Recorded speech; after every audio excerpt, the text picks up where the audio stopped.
What's up, it's Toyabu, and in this video is going to be about moving to Los Angeles, and it can really be applied to moving anywhere. So it's going to be pretty generic, but I will add some very specific links down below in the description box if you're trying to figure out where to live in Los Angeles. I've been living here for about almost 8 months now, so I've gained a little knowledge. I'm not an expert, but this is what I did, and I thought it would be helpful, and a lot of you guys requested it, so here we go. Tip number 1, gather your resources. This means connecting with family, friends, acquaintances, of really good people that you know, that you trust, and getting their opinion on what it's like to live in LA. And it's going to be very specific to why they're in LA. So for example, I'm moving to Los Angeles to be an actress, right? Or I'm moving to Los Angeles to pursue music, or I'm moving to Los Angeles to pursue business, or I'm going to be a lawyer, or whatever it is that you want to do. Within the midst of the people you're connecting with, try and find somebody who's doing the thing that you want to do, and ask them very specific questions of, what it's like to live in Los Angeles. What's their day-to-day like? Do they like it? Do they not? And everybody's experience is going to be very different. So that's what I did. I connected with a few actresses out here that, I was really, really cool with and comfortable with, and I asked them very specific questions.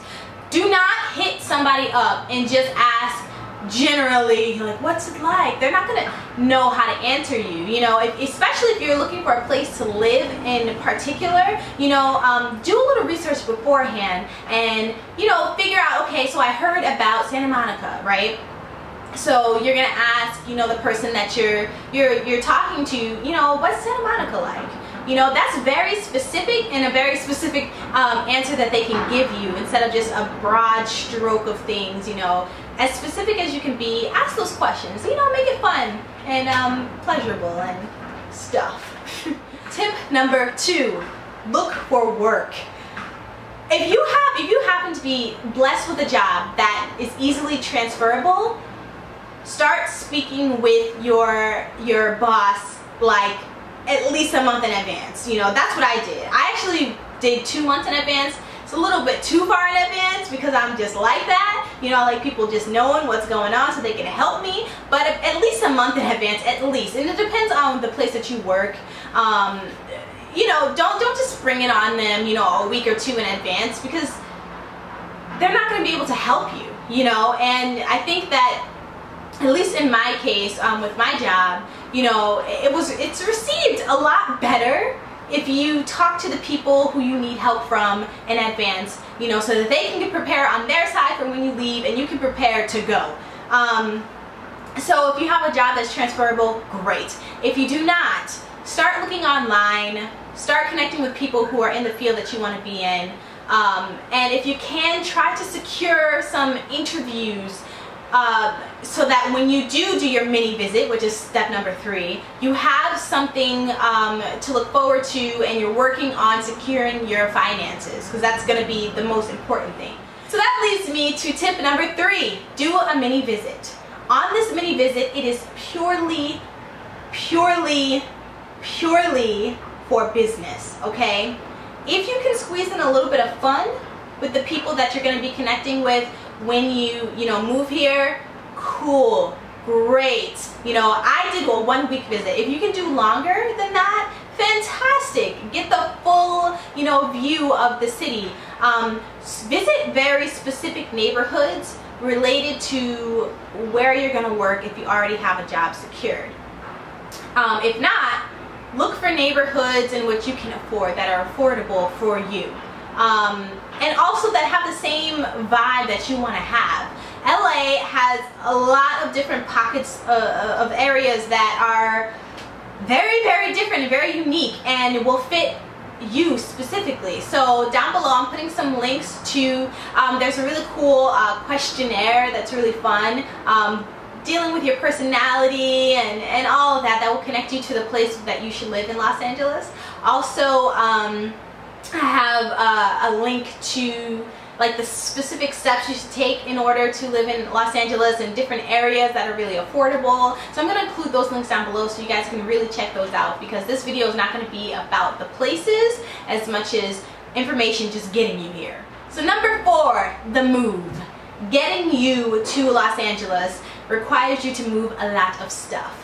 What I recommend is selling as much as you can and getting rid of all of your furniture and stuff. That's what I did. It gives you a little bit of extra money, especially if you're in a tighter budget.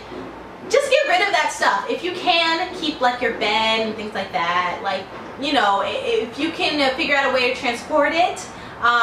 Driving, that was my original plan. That's a great plan because you're taking all of your stuff all at once, whatever you can fit in the car, and you're driving, and you have a car when you're here, which is really important. If you can have a car when you're in Los Angeles, have one and do that, okay? I had another friend who packed up her car and then used some type of moving company that transports cars from one place to another.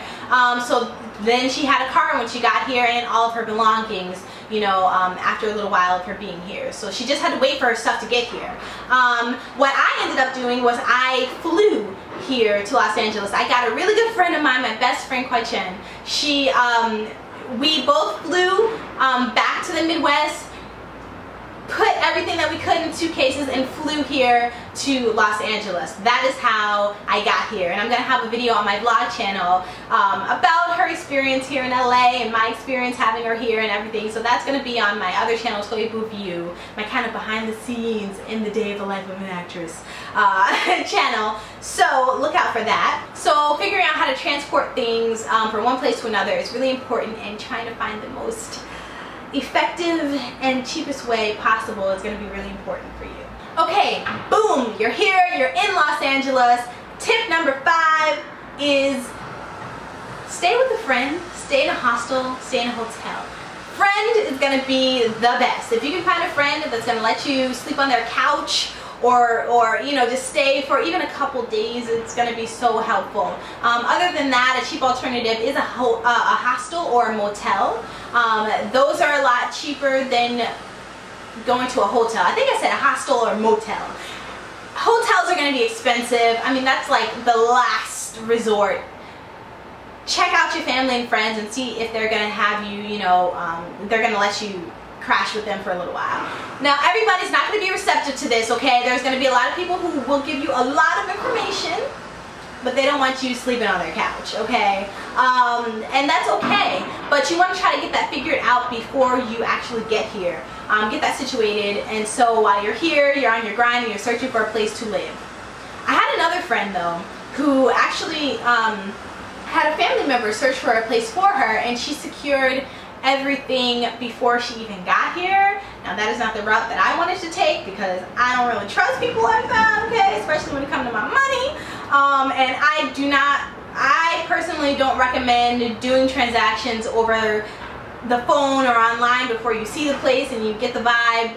Just save yourself that trouble, because I've heard of a few people getting played that way. So don't try to come here and see for yourself if you can. Tip number 6,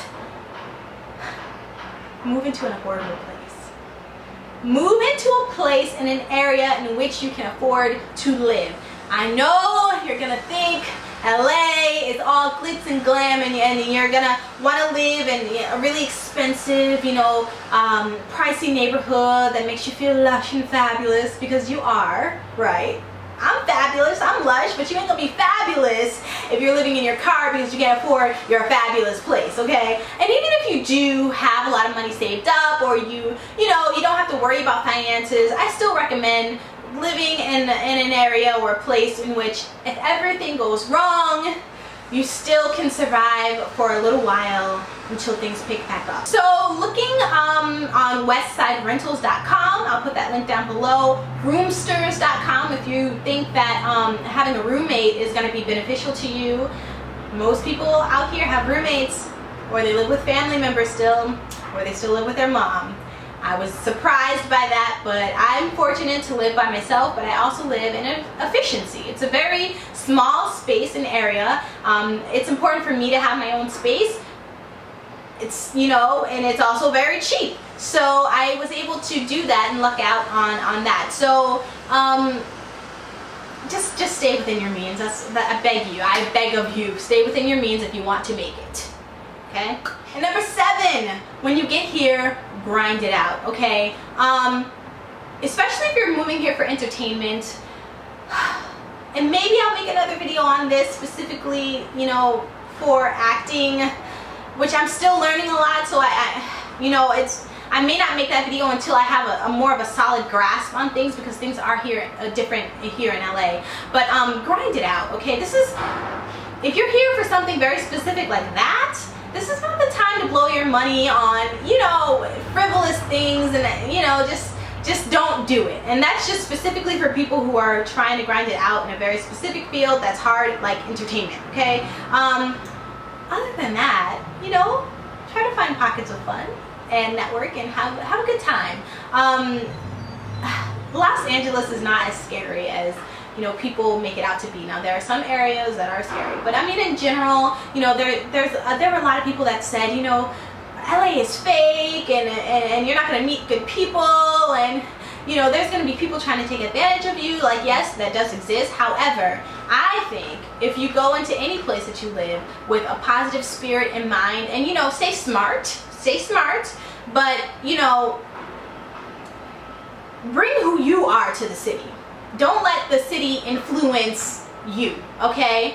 If I want to be a freaking beacon of light and share that light with other people, I'm going to attract those people. My aura just naturally attracts certain people. So if you come in here and you want to grind and hustle, and you have that spirit, that's who you're going to attract. If you just want to, you know, be a hippie and lay out and have just a good time, that's who you're going to attract. There's nothing wrong with either one of those, but you just have to stay true in who you are, and those people will come, and the people that are not meant for you are going to fall away. We have a lot of hand movements in this video. But those are my tips. I hope you like them. I hope you enjoy, and if you have any specific questions, post them down below, and I'll try to get back to you guys on a part 2, anything that I left out. And that's it. I love you guys, and I'll talk to you later. Mwah!